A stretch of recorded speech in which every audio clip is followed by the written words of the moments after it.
Spokane, a beautiful mid-sized city in Washington state. But like all cities, it has its challenges. What's different and remarkable is how local organizations here have tried to address those challenges and started to make a big difference. A Spokane hometown hero, a World Series champ, driven by more than just a ballgame win, has founded an organization that is shining light on the dark world of sex trafficking along with feeding the hungry. My journey on this rainy yet hopeful day takes me to Northwood Middle School, home to almost 900 Huskies. It is here where young students are collectively creating so-called freedom bags. It is also where I'm meeting GenAlive CEO Marty Gonzalez. We want kids not to just see a need and feel bad about it, but what do you do about it? Because I believe the more you exercise that compassion muscle, the more it grows, the more it becomes part of who you are as a human being. The subject is heavy, the story is horrifying and almost unimaginable. It has my attention. It has everyone's attention. He tied me to a chair in the hotel room. He took my ID, my social security card, my debit cards, my cell phone, everything I had. And he told me if I left that he knew my address and that he would go and he would find me, he would hurt my family. And he put me out on the street and told me not to come back till I had money. Driven by the notion that we are all a product of our environment, GenAlive exposes the art of compassion to the community at a very early age. What is compassion? Yeah? Sympathy plus action. Sympathy plus action. You guys are pros now. Empowering kids to see the issue and then make an impact. These freedom bags contain basic necessities that bring a sense of comfort, care, and much-needed love to the victims. The philanthropy and the service angle and having the kids really own it from beginning to end is where we make a change in their hearts.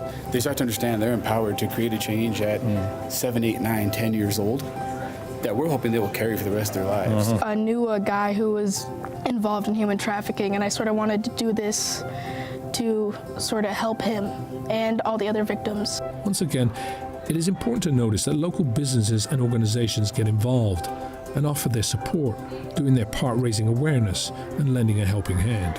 It's part of our core purpose. Our mission as an organization is to enhance lives, fulfill dreams, and build communities, all in the name of supporting our members.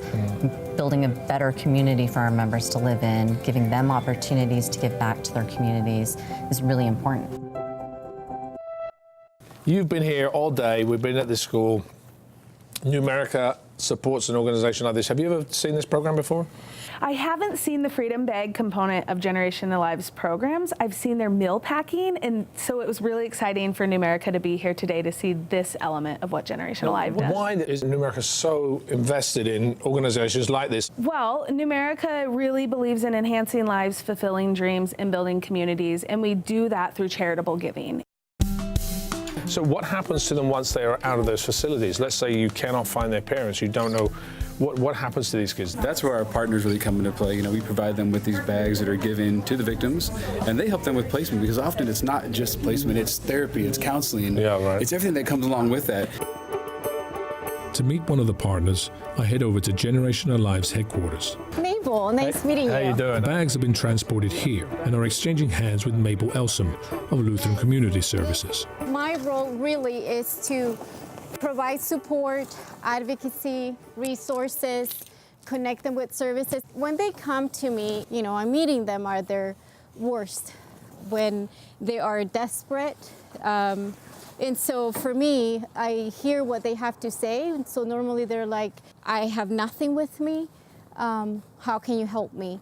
And so from there, I figure out what is that they want to do. Do they want to stay in this area? Do we have housing in this area? Do they need to go somewhere else? And if they don't have the basic necessities that they need, having just some of the items that they need in here.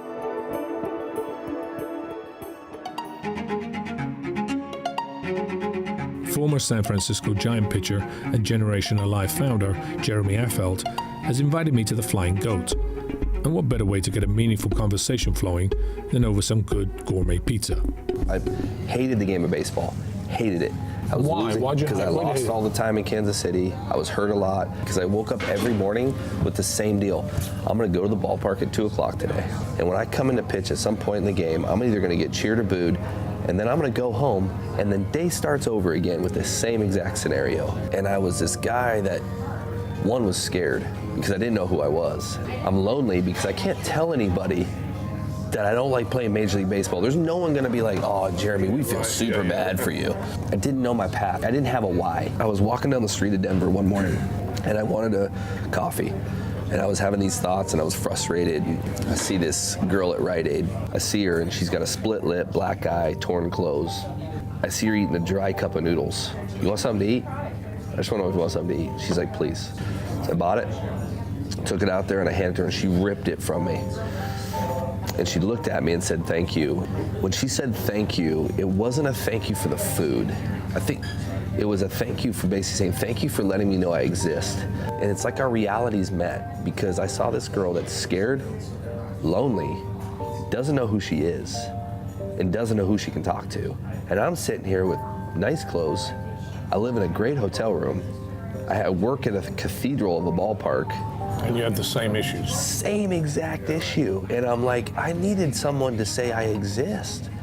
That encounter that day changed my entire career. You flip over my baseball card and you look at my statistics from 2002 to 2006, and then look at my statistics after 2006 to basically 2014, completely different. Because I had a reason to play the game. I had a why. And I said, I want my organization to bring impact to a community, that when it sees the pains that poverty creates in a community, I want to help alleviate those pains by being simply compassionate. That unconditional love is what this city, country, world needs. Someone that gets together and says, I want to love you simply because you are a human being, and I have to help because it is part of my humanity to say, you know, I achieved my dream.